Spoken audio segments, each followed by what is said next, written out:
Welcome to SheKnowsArsenal. My name is Jessica. I'm your host. You can follow me on Twitter at @itchjustino, and I apologize for being late. I apologize. How late am I? Like 10 minutes. Sorry, you guys. But let's not go into it. I'm usually a really on-time person. I don't know why. I just don't always get on time for these shows. But nevertheless, I am here. I said on Tuesday we would talk about transfers, a little bit of whatever news popped up. So I see you guys are already kind of talking about it in the chat. But Liverpool have requested a postponement of our cup game on Thursday because they've had an increase in potential COVID cases. And at the moment, it's not canceled just yet, or postponed just yet, but they went out of their way to let everybody on Twitter know from the official Liverpool account that they have requested the postponement. So they must feel pretty desperate to make sure the game is postponed. And that works in their favor and it doesn't work in ours. I think we're in a position where as long as things are the way that they are at the moment, we would have a really good opportunity to go up against them, you know, in this first leg of this cup, whatever. And so what it feels like, I'll tell you guys what it feels like and this does not mean that like this is actually what it is, but it feels very like, it feels like it's geared towards like we want to play them when Sadio Mane and Salah are not there. Like that's when we want to play them. But it feels like, you know, those two have left to go to AFCON and now they have all these more positive cases and now maybe the COVID cases will subside and Sadio Mane and Salah will be back and we'll be playing them then, you know? And so you can't really speculate too much. I would imagine that if you have COVID cases in your camp, that you really do have them. So I'm not saying that they're manufacturing COVID cases, but it's just very, the timing is very, it looks like that these COVID cases have come in a time when they would have been very decimated without their two best attacking players, without several of key members of their squad. And there's no shame in my game. I'd rather play them when they're decimated. Like there's no shame in my game. I don't have any sort of like feeling bad, like, oh, I want to play them when they're at the top of their game. No, I don't. So it does feel a little bit like if they were to postpone it, it would probably be the next time that game comes around, I bet you will be in a lesser position and they will have all their people back. That's just how the cookie crumbles. So, you know, I'm not feeling too happy about that news. But that being said, they don't have, like, it hasn't been postponed as of yet. You guys let me know if you see something online that says something different. But at the moment, all that's really happened is that Liverpool have requested the postponement and went out of their way to like literally show everybody that that's what they want to happen. And so it's a public cry for understanding and justice and all this kind of stuff. And it's just kind of like, damn, can't y'all play some under 23s? Like who, like, are you really that decimated? Like, let us know, you know, because like last season they had like several teams had to play with very, very, very skeleton squads. I remember at one point Aston Villa was playing like all kids. And I just feel like, is there not a reason why they like, and unless it's their goalkeepers, I don't understand why it would go that far, you know?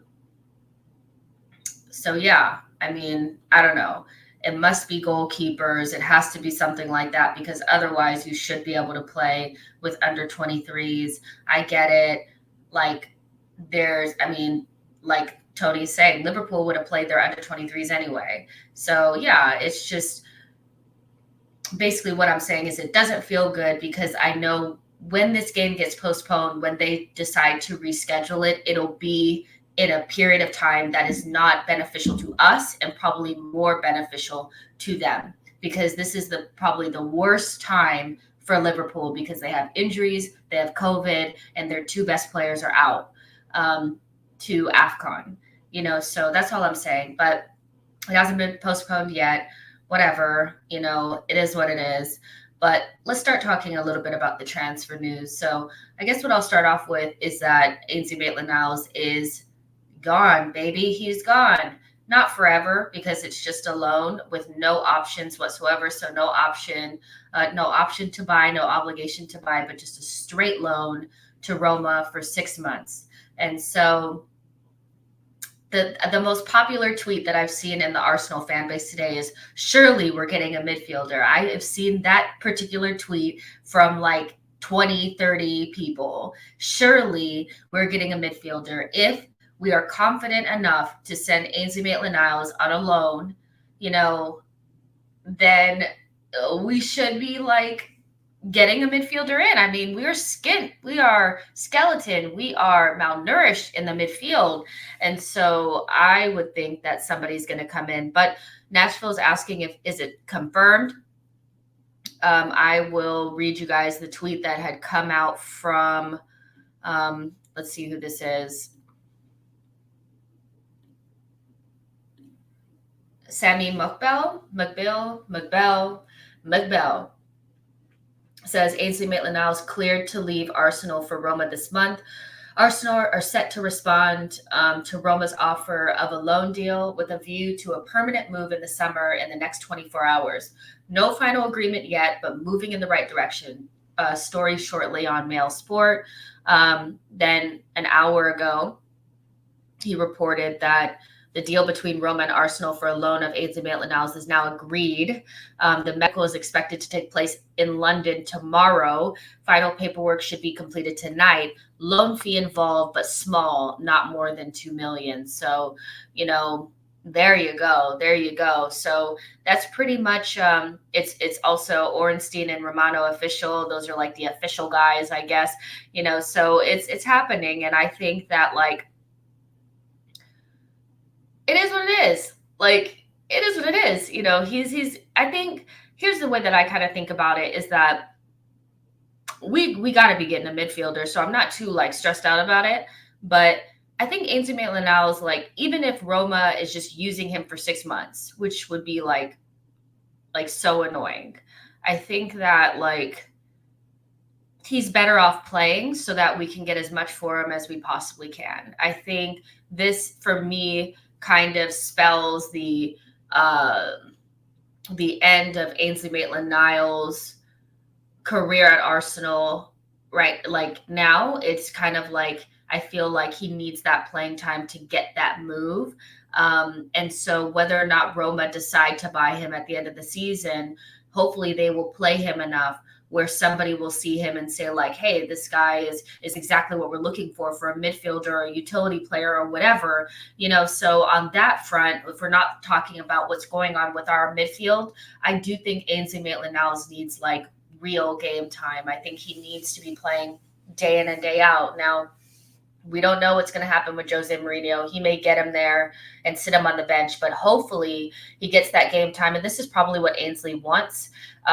Ainsley is somebody that I think is ready to make that next step in his career. He's 24 years old now. So it's kind of like, okay, well, fair enough, and if he does as well as Tammy, not in terms of goal scoring, because obviously they play in different positions, but I think Italy is becoming a attractive place for young, like English players to go when they're not getting playing time at their original or parent club. Tammy Abraham is doing a good job at Roma. Ainsley Maitland-Niles will follow him. Tomori has been outstanding for AC Milan, and Tuanzebe, I think, who's Manchester United player, is supposedly going to go to Napoli. So you are seeing a little bit of of a shift there where young English players are kind of making their way over to Italy to get playing time, and it's a league that suits them. So good luck, to Ainsley Maitland-Niles. Hopefully he gets whatever his heart desires, and if his heart desires a permanent move, we get some millions for that young man, because I do think that he's worth something. I would love for us to get something upwards of 10 million for him. And so hopefully a move away will increase his value and we can sell him permanently if that's what all parties decide to do. There's about 100 of you guys watching. Make sure you like the video and subscribe to the channel. We have spoken about Ainsley Maitland-Niles. It is official through all the people, the Romanos, the Ornsteins, the Mukbels, the everybody's. Who I haven't seen yet during this transfer window? I don't know if he's canceled or not, but the AFC Bell. He usually makes transfer windows kind of fun, He did get the Madison thing very, very wrong. But he does make it a little bit fun. I did like the Bell going against, Chris Wheatley, and it was fun, so maybe the Bell will come back one day. But yeah, it's been official by everybody who's considered reliable. So Ainsley Maitland-Niles will be announced soon. Dublin Gunner says, we want a midfielder coming in this week. We're a Sambi or a Xhaka injury away from me playing in the midfield, and nobody wants that. I don't know. Can you pass in between the lines? Can you do little body feints like Thomas Partey? I mean, Dublin, you may be better than you think. You give yourself credit for. Send us a video of you playing, and we'll see if we can get you a spot on the team. Tony says Jose loves his utility players, doesn't he? I don't know what Jose Mourinho's doing these days. Last time I checked, he was doing his usual do, and Roma was not doing well under his stewardship. But I don't know how he anticipates using Ainsley Maitland-Niles. I just hope that he uses him, or else it's a waste. Let's see. Football Capo says, Gigi Shirley to come in with Ainsley Maitland-Niles now leaving. This would be good for Ainsley Maitland-Niles and for us, bringing in a true captain with an eye for goal. Gigi, I imagine, is Gini Wijnaldum. If that's who you're talking about. We'll talk about that in just a second. I don't know if I feel as excited about Gini Wijnaldum as other people do. Nashville Gunner says, playing in southern Italy is more attractive than London in the winter. Shocking. I know, right? But I think it's more than the weather, though, Nashville. I think that there's something there where the Italian clubs are like, look, they're not using these really good players. We could, bring them in. I mean, Tomori is a Chelsea product. Tammy Abraham, Chelsea product. Ainsley Maitland-Niles, Arsenal product. Like, Twanzebe, Manchester United. I mean, if you fish around on the benches of some of these, the bigger clubs in England, you'll find some talented players that could do well for you. So I'm not surprised that they're looking at that as a way to recruit right now. If that's actually what's happening, I'm just assuming. Dave FC says, Ainsley leaving Arsenal to play prison football with Mourinho at Roma. Wish he could have gone to Inter, for example. Yeah, I mean, you said it all there. I mean, we'll see what happens. Of course, I will be watching a little bit more of Roma just to see what's going on with Ainsley, make sure he's playing, and they're treating him nicely over there. But yeah, I have no comment on the prison football. I really don't have any comment on that. DJC says, I generally don't see us doing business in this window with the exception of perhaps a short-term loan. Games FC says, Vlahovic is the main man for us. Not sure if you know this, Games FC, but I think he has rejected the shit out of us. Fabrizio Romano on his podcast, there were clips that had came out, and essentially he said there's like no way Vlahovic was going to come to Arsenal. We had offered Fiorentina like 55 million plus Torreira, because obviously Torreira is on loan there and they're interested in taking him permanently. And it's not an issue with Fiorentina or Arsenal. It's been, we have agreed, but Vlahovic doesn't want to come. And so I think that's what we call a rejection, which hopefully ends this whole like obsession with this guy.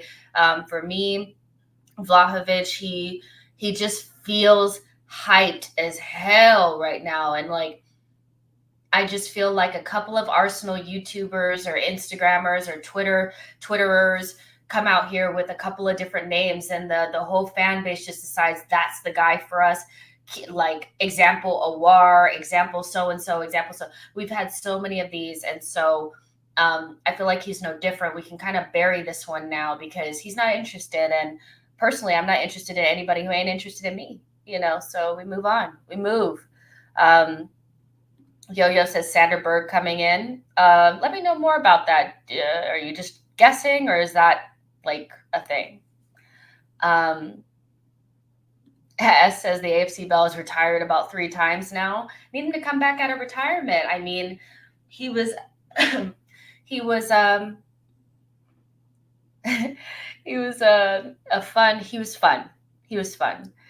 IP says the Bell was right, but we went after Odegaard because of the price. Can't fault him. Yeah. I think he suffered a little bit of an embarrassment there because he was very, very sure, like very sure. Let's see. Truth sets you free. Thank you so much for your super chat.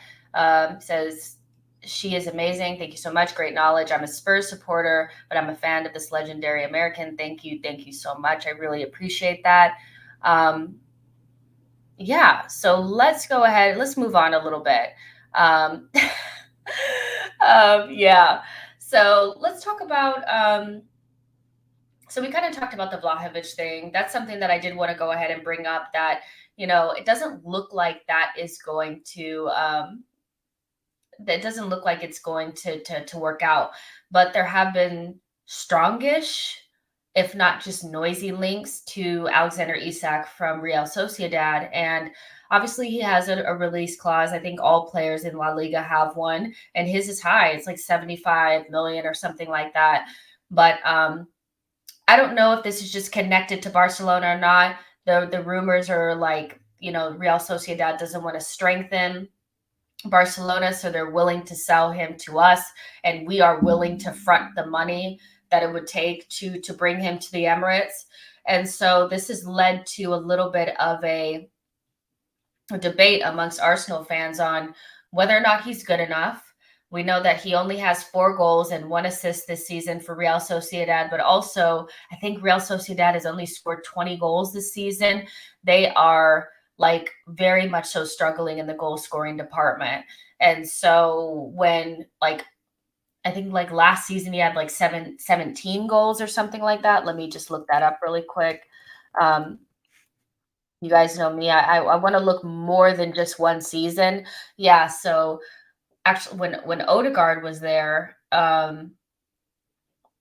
in 2019, 2020, I believe, he had 9 goals and 1 assist. And I think that was his first season at Real Sociedad. And then last season, he had 17 goals and 2 assists, which is great. And then this season, he's just barely getting to like the 4 goals. And, we're pretty much at the halfway point in the season. So, yeah, he had an extraordinary season last season, which kind of led, I think, Real Sociedad to give him a new contract and all of that. I think Borussia Dortmund also had a buyback clause on him that they got rid of. So Real Sociedad has put themselves in a position where, they know they're going to get quite a bit of money for this young striker. He's only 21 years old, a 22 years old Swedish international, 6'3". So there's a lot of debate around whether or not this guy is worth 75 million that we would need to pay to get him, because his goal scoring this season has not been very good. But when you it's one of those where it's like you have to look at the scenario in which he's in, and we know a goal scorer is only as good as their the distribution that comes into them. And watching some of Real Sociedad's games this season, they are, especially without Oyarzabal, I think, who's injured, they're lacking creativity and they're lacking goals. And so it's kind of like, I believe the talent is there, but it's still a huge risk because you don't really have the tangible evidence that it's going to work. But I truly believe with everybody that we are linked with, um, there's huge risks and pros and cons for everybody. So that group being Alexander Isak, Dominic Calvert-Lewin, Ollie Watkins, and Jonathan David. All of those names have been thrown around. There's this rumor going around that we want an English striker, so that's where Ollie Watkins and Dominic Calvert-Lewin come in. And then there's the Jonathan David links, and then there's the Isak links and the Vlahovic ones that probably will like die down now that he's like said, I don't want to come. So it's interesting. Alexander Isak, for me, when I watch him play, I see an Arsenal player. I see somebody who looks like what I would consider an Arsenal player. And I think like very athletic, fast, skillful, confident. So he can run in behind. He can kind of come short. He can connect the play. He's definitely not a hold-up striker, so you're not going to be kicking the ball to him and he's just going to be holding people off.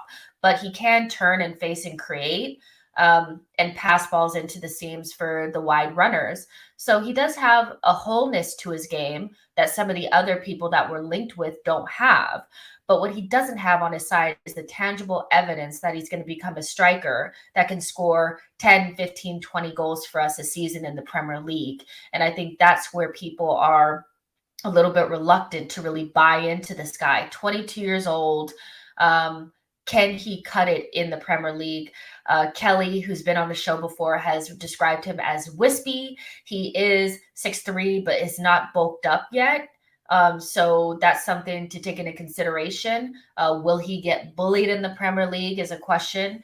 But if he were to show up in the summer and we were to, pay the release clause, I don't think I'd be that upset. And the reason why is because I just think that he has the skill set that we need. He has the Aubameyang running in behind and a little bit of the link-up play, better than Dominic Calvert-Lewin, to kind of to fit in with what we got going. If you care about partnerships, his partnership with Odegaard was very fruitful in Odegaard's loan spell at Real Sociedad. So it's one of those where there's so many questions because 75 million release clause upfront type stuff for somebody who doesn't have the goal scoring record that you would think would go with that price tag is risky, but I like the profile. And so I do like him. I do like him a lot. But what do you guys think about Alexander Isak? Do you think it's too big of a risk? Have you guys seen him play before? What do you guys think? See.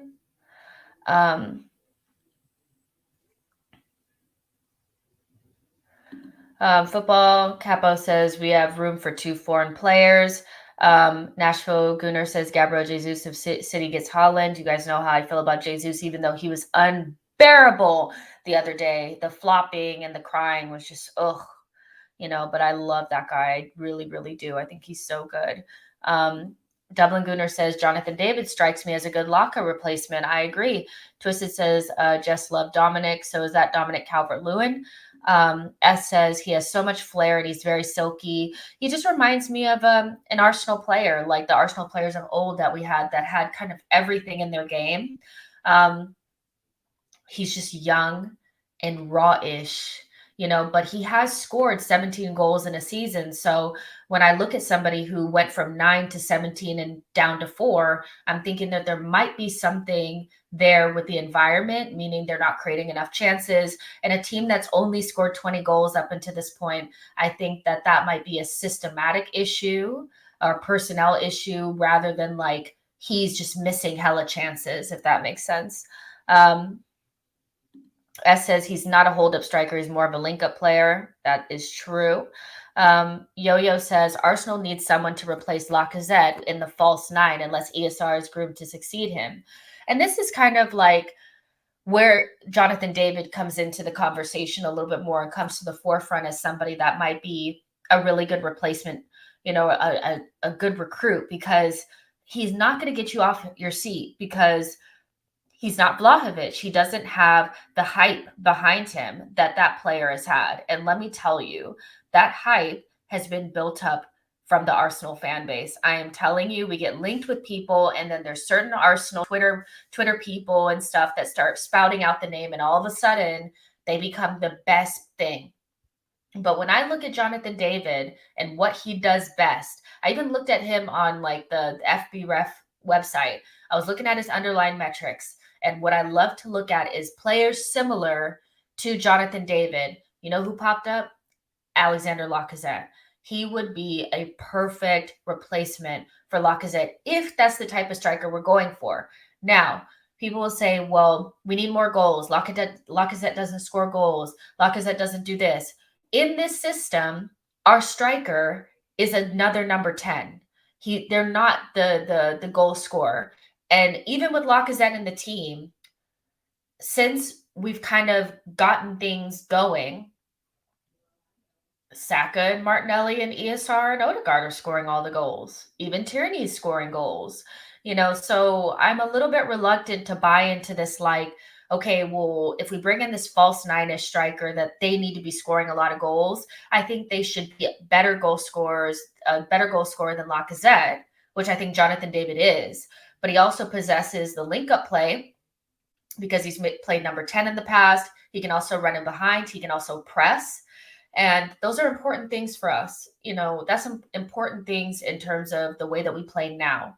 Again, not going to get you off your seat. You're not going to be like, oh my God, Jonathan David. But he fits the profile to a T. And unless Arteta is deciding to do something different, then I wouldn't be like devastated if Jonathan David came either. Let's see.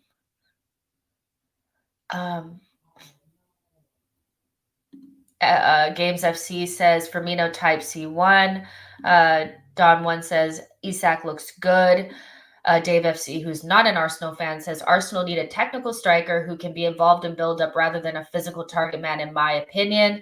I tend to agree with that. I think the physical hold-up play guy is so overrated when we don't play like that now. Lacazette I don't consider what he does hold-up play. It's not like Giroud. It's not like the way Giroud used to play. He does connect the play, but hold up striker, I think we're going a little bit too far with that kind of description of Lacazette. He is another number 10 that just plays higher up the pitch than Odegaard, and he drops in deep and connects play, links play. And if we could get somebody that can actually make it into the box and put some chances away, I think we're cooking. Tony says, I agree. Isak looks like an Arteta player. The True Sets Free says Isak won't produce enough in the Prem. S says Isak's link-up play is better than most strikers in world football. I do agree with this. I do agree that Isak, when you watch him play and you watch him link up, it is not just little 5-yard taps to the guy standing next to him. He can actually turn, beat a man, has skill, can pick a pass. I mean, he has a lot about his game that I think that would be useful to us. And what I also like is the sheer raw speed of Isak. Isak is lightning fast. If we're talking about Aubameyang speed, but with the stuff that we liked about Van Persie, the fact that Van Persie had some whatever you want to call it about the way that he plays. Aubameyang doesn't have that. But Aubameyang had the speed. And so Isak has both of those. But can he produce the level of goals? I'm not sure. Can he get 10 goals? Is that what we need? I mean, how many goals do we need from our central striker? How many do we really need? If Saka is producing the way that he is, Martinelli's producing the way he is, ESR and Odegaard are producing the way that they are, right now, how many goals a season do we actually need from our central striker? Alexander Lacazette, what does he have? 2 goals? Yeah. Lacazette has 3 goals and 3 assists in 15 matches. So I'm wondering if we're overplaying this, like he needs to be able to score like 20 something goals. Does he need to if we're playing in this way? Just asking questions, y'all. I'm just asking questions. Let's see. GSM says Isak is okay, but he is not worth 72 million. Fair enough. Nashville Gunner says presence is 1-year extension for Laka and David, but that does not make sense for Laka to do. No, it doesn't. Preference, you mean? Got it. Liao says we need David. He plays a link man for Leo, just like Laka. His hold up play can be improved though. The one thing that I will say is that Isak and Jonathan David, neither of them possess a true physicality in the box. And when I rewatched the Manchester City game, I did feel like there were times where Tierney was crossing the ball into the box, and had we had somebody that was a little bit more aggressive in the box to head the ball in and just kind of, get in the mix a little bit more, we might have been able to make some more of those chances that we had. So that I kind of think that although we need the link up play, and we need like not link up play where it's like the basics, we need somebody that can actually play almost like a number 10. I think we do need some speed. I think that that's important. But they also need to be able to mix it up in the box. And I don't think Isak and Jonathan David do that for you. Nevertheless, you're not going to get a player that has absolutely everything. They're very rare. And so you have to pick and choose what your priorities are. And so we may be missing out on a little bit of box presence there. But for me, the priorities for me personally, these may not be Arteta's priorities, but it's like the link up play has to be on point. They have to be able to get into the box and be there for the tap ins. And they kind of need to be able to create a little bit. And I think Jonathan David and Isak have those things. Let's see. Yo-Yo says Atletico overpaid for the likes of João Felix and Thomas Lemar, but that mattered little when they won their most recent title. Big clubs have to splurge. The thing is, you guys, I don't see us spending less than 50 million on a single striker. I think that when you talk about going to Everton and asking them for Dominic Calvert-Lewin, they're going to say, well, 50 to 60 million will get you that player. When you go to Lille and ask for Jonathan David, they're going to be asking for 40, 50 million. When you go to Real Sociedad, they're going to say pay the release clause. So we are going to be splashing cash. And so I'm not really thinking so, because we have the money. That's the thing is, we know the best thing about this transfer window, and the last one that just went by, is that the narrative of Arsenal being broke has changed. I don't know if you guys remember, but the last couple of windows that we had prior to the last one, the conversation was always around Arsenal are broke, we're signing Fuking no one, all that kind of stuff. And we know we have the money. So because I feel like we have the money, I may be wrong, but it feels like we do. There's no report saying that Arsenal don't have the cash. I don't really care as much about how much they cost. I care about, do they fit what we're trying to do, more than anything. That's my opinion though. Let's see. Tony says the only stat that matters, Isak's nutmegs 0.23 per 90 equals 93rd percentile. Yeah, I mean, he does have the skill about him. Like, I really enjoy watching him play. And I think Real Sociedad is really struggling right now to create and score goals. And we know that can make a striker look like shit. But that doesn't necessarily mean that they are. Seawalder says, I want our new center forward to be a Laka type. We have Pepe who can replace Aubameyang, in my opinion. Fair enough. Yo-Yo says it has a question.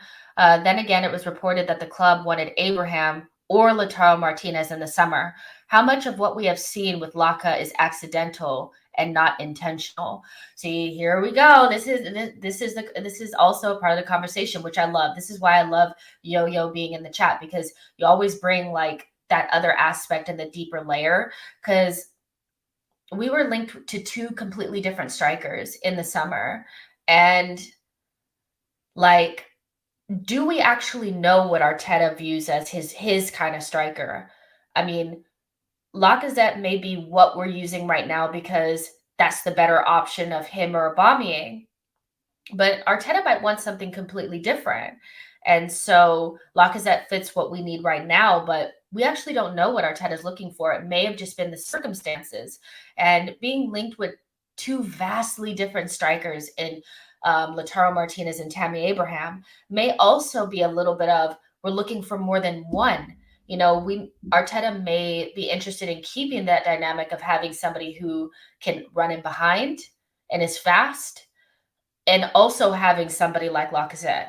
Maybe maybe the club is looking to replace both, or maybe it's a combination of the two.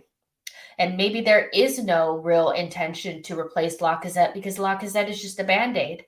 You know, so we're all just kind of speculating here, but it's a really good question. I think that he didn't really play Lacazette from the beginning, so it makes me think that it is a little bit of a band-aid. It's always, but it also could be I didn't play Lacazette because Aubameyang was the guy, you know. But he started out this season playing Aubameyang through the middle, which, you know, if he wanted to, he could have just continued to play Aubameyang off of the left and Lacazette through the middle.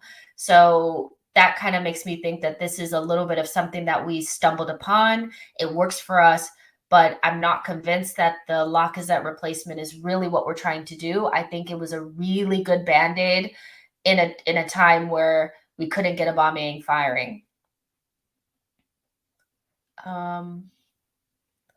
Let's see. Dave FC says Arsenal basically need Aguero an all-rounder in attack. That's why the Lautaro Martinez conversation was really interesting, because I do think Lautaro Martinez is somewhat of an Aguero-like striker. The only issue is that I've only really seen him successfully play with two strikers. That may just be a condition of playing at Inter, and that's just how they play. But Lautaro Martinez, to me, is quite similar to Aguero in that way, where he's a little bit more of an all-arounder. But and that may have been why we were linked to him. But again, we were also heavily linked with Tammy Abraham. So yeah. Who even knows? Like, who even knows?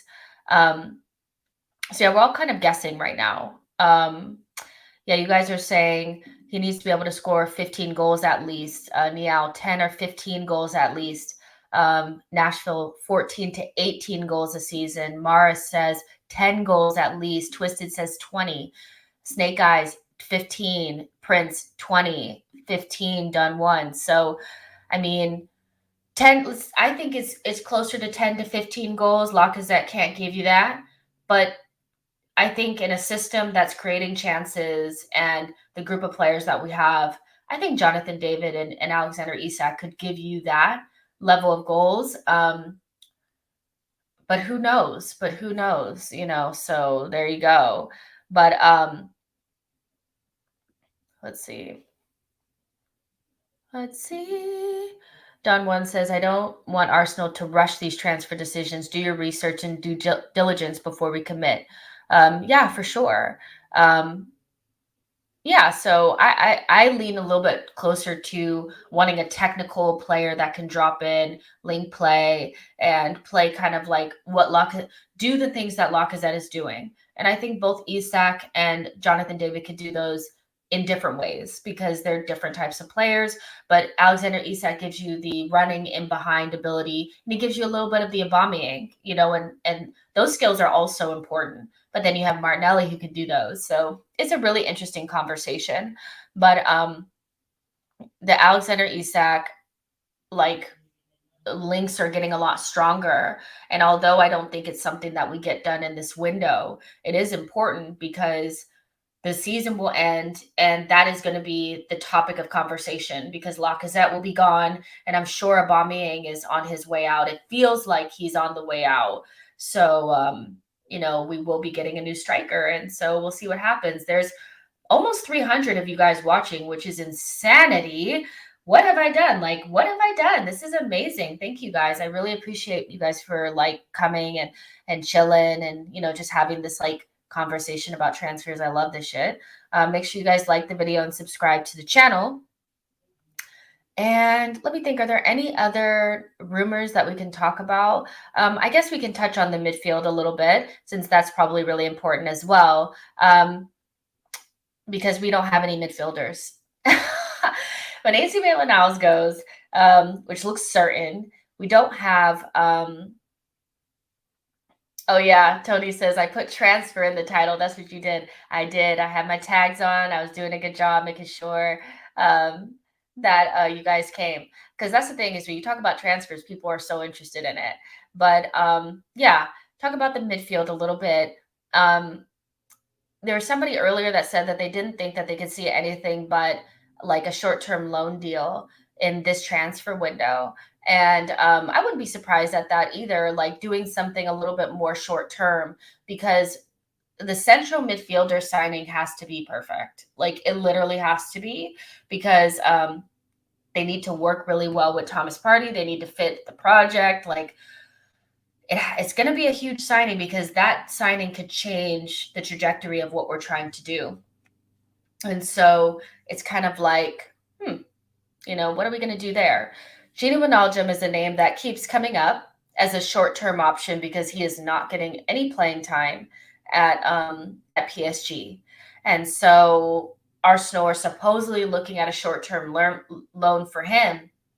And I don't know how I feel about it, because I guess because I'm just selfish and I want to be excited about it. And Gini Wijnaldum doesn't make me excited at all, because it just gives me like leftover vibes. You know, and he hasn't really played that much. That being said, I don't think that that's that big of an issue, because I feel like you get a couple games under your belt and you're right there in there. But did he play the other day? I don't know. The reason why he wants to leave is because he hasn't played that much, you know, so that's the reason why he'd be available. So it's kind of like, is it worth it? Is it worth to bring him in? Like, okay, it's going to take him a couple of games to get up to speed. He has Premier League experience, but like, what kind of midfielder is he? Liverpool had, when they were playing, it was like Fabinho, Gini Wijnaldum, and like Henderson. So he's kind of like an 8, you know, type of player. He works really hard. He's one of those workhorsey type of midfielders, but he's not just a workhorse. He actually has some skill as well. And I mean, he was one of the best midfielders, you know, in the league before he left. I thought very underrated and very underappreciated sometimes. So, but like, do we want him at Arsenal though? Like, you know, that's the question. Do we want him at Arsenal? And do we need this short-term thing? You know, is there not an opportunity to, you know, give Leon the 45 million for Bruno Guimaraes? I know they'd probably be a little bit reluctant to do it in the January transfer window. Is there not a way to, you know, try to get Dennis Zakaria a little bit earlier than in the summer? I mean, is there not another opportunity, or does it just have to be the short-term loan for Gini Wijnaldum? I just don't know, you know, but we also don't want to panic buy. So if it were not to work out and he was just supposed to like come in to like just help us over the hump per se, I guess it would just be all right, you know, but it doesn't get me off my seat. I have to be honest, even though I think Gini Wijnaldum is a perfectly fine player. Let's see. Tony says, you just made Gini the perfect Xhaka replacement per Arsenal Vision pod rewatch. I mean, Gini Wijnaldum is a good player, but like, do we really want to be doing this? You guys let me know how you guys feel about it. Do you think it would be better to push the midfield signing? Because the reality is when you're looking at mid-season signings, they're either really good opportunities that probably won't come in, that you won't be able to do in the summer, i.e. Aubameyang. Aubameyang was a very good mid-season signing. That was an opportunity that we probably wouldn't have gotten in the summer. Or it's a player that's on the fringes of their team, so they're the unwanted group. So they're usually not the most attractive option, or it's a short-term loan for somebody that's on the fringes, a little bit older, just there to fill in gaps. And so how many minutes is Genie Wijnaldum going to be playing? He'll probably play quite a bit. While if he were to come in soon for Thomas Partey, in his absence, how much is he going to play after he comes back? I mean, is the experience aspect a good thing? I don't know. So it's one of those, but the mid-season signings are never great, because they're unwanteds, not playings, and there's very rare opportunities that come in January. So yeah. Banky says, I would take Genie all day, every day. If the rumors are true, a proper, disciplined, big game player with winning mentality and leads by example. Media Center Man says, Genie is a steady Eddie. That is all.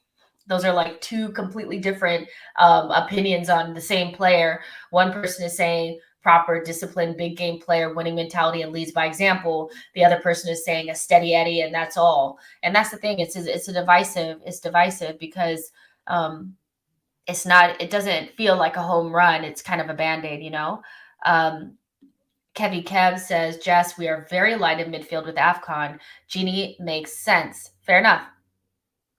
You guys, make sure you guys are liking the video and subscribing to the channel. Just got to remind you, because it really helps out the channel. Tony says, I think I'll take Genie over nothing, but I want a possible permanent over Genie. Yeah, if it's permanent and it's what we want, then I'd prefer that. But I almost prefer the short-term loan with Genie than a panic buy that we're stuck with, if that makes sense. So bringing in Genie Wijnaldum, if it's for 6 months and he can get up to speed and he can just be kind of, he's better than El Neni. Let's keep it 100. And kind of just fill in. But also when Thomas comes back, he can also play next to Thomas, really. Then, it's not that bad. It's not that bad. It's just not like, oh my God, this is amazing. It's more like, oh, okay, I guess, it's just kind of like, okay, I guess so. So yeah. Genie Wijnaldum is an option. We've been linked to Douglas Luiz. We've also been linked to Bruno Guimaraes and Zakaria. And I think those are kind of the options in midfield that I'm more excited about, but I think that those come in the summer. Dennis Zakaria, because if you want to get him for free, you have to get him in the summer. You can sign a pre-contract with him now because we're in the month of January, but could we bring him in now mid-season? I'm not sure. Borussia Mönchengladbach are also kind of struggling-ish, so I'm not sure that they would let him go just now. Maybe for like a small fee, but I don't know about that. Bruno Guimaraes is the person that I prefer. There are questions around what kind of midfielder is he? Is he a traditional 6? No, he is not. Can he play as the deepest man in midfield? Yes, but he, like Thomas Partey, is flawed in that way, where that's not their number one position. It's not where they are best, but they can play there, and they're damn good players. And I love his well-roundedness. I like that he has the passing range, but also his ball progression comes in two different ways. It's with his passing ability and his dribbling. And he's one of the most well-rounded, but not in that, like, he can do a little bit of everything. He is like very good at almost everything, so he is definitely somebody that I would look for us to push to bring in the summer. Bruno Guimaraes, I just think it would be perfect for Arsenal. And then you have Douglas Luiz, who I think is a good player. I think he is a traditional 6 that can sit in kind of like as a lone 6 by himself and could be flanked by 2 8s. But if you look at Aston Villa and the players that they have all around 8s as well. They have what's the Scottish guy's name? Oh, what's his name? McGinn. They have McGinn. They have Jacob Ramsey. They have Buendia, who's not really like a traditional number 10. So when you look at the players that kind of play around him, it's a different midfield than what we have. We've seen that when we play with a single pivot, we tend to struggle because Emile Smith-Rowe and Odegaard, for all of their trying, they are 10s right now. They're attacking midfielders, and they don't have the roundness to their game to make them a suitable 8 for a 4-3-3. So even though bringing in Douglas Luiz would get us closer to that, and I think he might be a decent El Neni replacement because El Neni is leaving at the end of the season, I'm not quite sure we have the 8s yet to really make that really tick. But I do think he's a good option if you want to go in that direction. The thing about the 6 role is that people never really look at it as, they don't look at those players because it's a thankless job. It's not a glamorous job. You're usually just cleaning up messes. And so when you look at the difference between Douglas Luiz and Bruno Guimaraes, they're two completely different players that actually could play together, and would suit each other really well. Both of them kind of would suit Thomas Partey, but like Douglas Luiz is not going to be like exciting because he just cleans up messes and he does a good job at it, but he's not the guy that's going to he's not the flashy dude, so I think he's a good option if he's cheaper than Basuma. But I don't know what's going on with Basuma in his life. Another report has just come out from Brighton and about his personal stuff, but all I'm really saying is Bruno Guimaraes and Douglas Luiz are different players. They both suit Arsenal in different ways, but Bruno Guimaraes, if you bring him in, it's not like a traditional number 6, so Thomas Partey would probably still be kind of playing a little bit further back. That being said, he is an upgrade on Xhaka, and I would love to see a midfield like that. But you guys can let me know what you think. Jack Wilshere. No. Saya says, of course Gini is better than Xhaka. He helped Liverpool defeat Barcelona in the UCL. Yeah, but they're two completely different players as well. And I tend to I'm reluctant to compare players that are completely different, that play in different ways. I would say Gini Wijnaldum, because I do think Xhaka is a good player. I just think Gini Wijnaldum is better than him, but they're so different that it's hard to compare, if that makes sense. Let's see. Sean says Gini now and Bruno in the summer. Fair enough. Let's see. Nashville says Tyler Adams and Jonathan David. Let's go full North American. I like both players. Jonathan David has really kicked on in the last 2 years, and we were heavily linked with him when he was leaving. I think he was in the Belgium league. And so I really like him a lot. Tyler Adams is a player that I like as well, that can play as that lone 6, but I'm not quite sure if he's ready to leave Leipzig just yet. So, but I would love to go full North American. I'm not opposed to it. S says, I've watched Bruno before and I'm not overly excited about him, to be honest. What don't you like about him, or what are you not overly excited about? I mean, I would love to know. And what are you looking for in that midfield position? Because whether or not you're excited about a player is also heavily dependent on what your eye wants to see in a midfielder for Arsenal. So when I look at midfielders and I see deep line playmakers, I have this hard time really getting into it because I don't like deep line playmakers. I don't like players that can't progress the ball through dribbling and are basically, I don't want to see another Xhaka. That's basically me. So I wouldn't get overly excited about Jorginho links, about overly excited about Koopmeiners links, because they're deep line playmaker. Locatelli, I was never excited about him. Those are not players that I tend to get excited about. Ruben Neves, he's not somebody I'd be excited about. But Bruno Guimaraes, I like all around midfielders that can do a little bit of everything, and he's aggressive. He can do the defending part of things. He can progress the ball through dribbling. He's also a decent passer, and he can play in multiple positions in midfield. And so I don't want any more specialists. I think Arsenal has been hampered by specialists for too long, and Bruno Guimaraes is not that. But Xhaka is, and I want to move away from that. But I think if you're not excited about Bruno Guimaraes, it may just because you don't rate him, but maybe it's also because what you're looking for in a midfielder for Arsenal may be different than what he brings. And you can let me know what that means.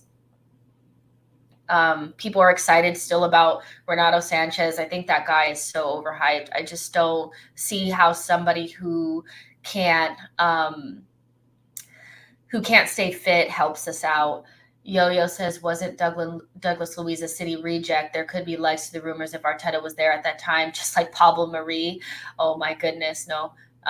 But yeah, he's a City reject. But I mean, he plays for Aston Villa. He's Premier League proven, but he plays in a position that's not fancy. And so, yeah, I mean, I can see why people are like, what? Like, no, like, but he would fulfill the requirement for just a traditional number 6 that breaks up play and gets it to the next man as quickly as possible. S says, what are Bruno Guimaraes' best attributes? His ball progression and the fact that he can do it not only from his passing range, which is pretty good. It's not just long range passing, it's short range passing, but also his ability to beat a man in midfield. He can skip by players. So it's kind of like what everybody likes about Renato Sanchez, which is all that dribbling. Even Aouar, because his ball progression is elite as well. Bruno Guimaraes can do that through dribbling and through passing. So ball progression in midfield is something that we were heavily hampered by before Thomas Partey came into the team. And I don't think adding another good ball progressor that can do it through passing and through dribbling would hurt us. But then he also has good defensive attributes. He's a good tackler. He's aggressive. I think he would be somebody in midfield that you wouldn't want to come up against because he's going to try to take the ball off of you. One of the things that's not great about him is he's not a big space player. So on the Arsenal Vision podcast, they were saying that maybe a good counterpoint to Thomas Partey would be somebody, because Thomas Partey is not a big space player either. He's somebody that plays well in small spaces. It might be good to bring in somebody that's a big space runner so that we can somebody that can also just like just somebody that has more legs, somebody that can run from box to box, that, if we get beat in midfield, could actually catch up to them. That's where Zachariah comes in. So he might be better fit if that's the Thomas Partey partner that you're looking for. But if you just want all around midfielders, Bruno Guimaraes is pretty much as good as it gets. Really. Gustav says De Jong would be perfect. You're speaking to Souls when you say that. Souls is convinced that De Jong might come to Arsenal, and I would love that, but I think we're a little bit too far away right now for that. We would need Champions League for sure. Let's see. Yeah, people are saying De Jong, Renato Sanchez, you guys, he can't stay fit, and he's a good third midfielder, but he's not a good foundational midfielder. So you know how Thomas Partey and Xhaka are kind of like a good little foundation, or if you had Thomas Partey and Zachariah, you have a good like foundation. Like Renato Sanchez is a third midfielder and a midfield 3. He's not a very good passer. He doesn't score any goals. His main attribute is being a tricky dribbler and being able to progress the ball through dribbling. And that's a good skill to have. But if you want somebody that's like that, get Aouar instead, because Aouar can do that, but he also has other attributes. Bruno Guimaraes can do that, but has other attributes. And I just think Renato Sanchez is somebody that the Arsenal fan base has a couple of little Arsenal Twitter people that have put out little compilations and that little video of him smoking that cigar with the hip hop music in behind, and people are like, yeah, I'm gassed. That guy, he can't even stay fit, you guys. He's so brittle. Like, come on. He's just not good enough. He's not good enough. I can't see it. But yeah, so we'll see let's see how things progress in the next couple of weeks. There's about 310 of you guys here. Make sure you guys are liking the video and subscribing to the channel. I will be on the Football Terrace in about 20 minutes to discuss the Big Six, traditional top 6, whatever you want to call it. I'll be on there in 20 minutes, so make sure you guys join us there. And yeah, tomorrow will be the match preview, and George will be on there with me. I'll see if I can rustle up some more people. If we don't have a game, then we'll just talk about something else. So there you go. But yeah, let me know what you guys are thinking in the comment section after, the video ends. And if you've just gotten here, I'm sorry that you guys missed it live, but you can always go back and watch the rest of it. You guys can follow me on Twitter at It's Just and at SheKnowsArsenal. Make sure you guys are following me there, and I will see you guys on the next one. Bye, guys.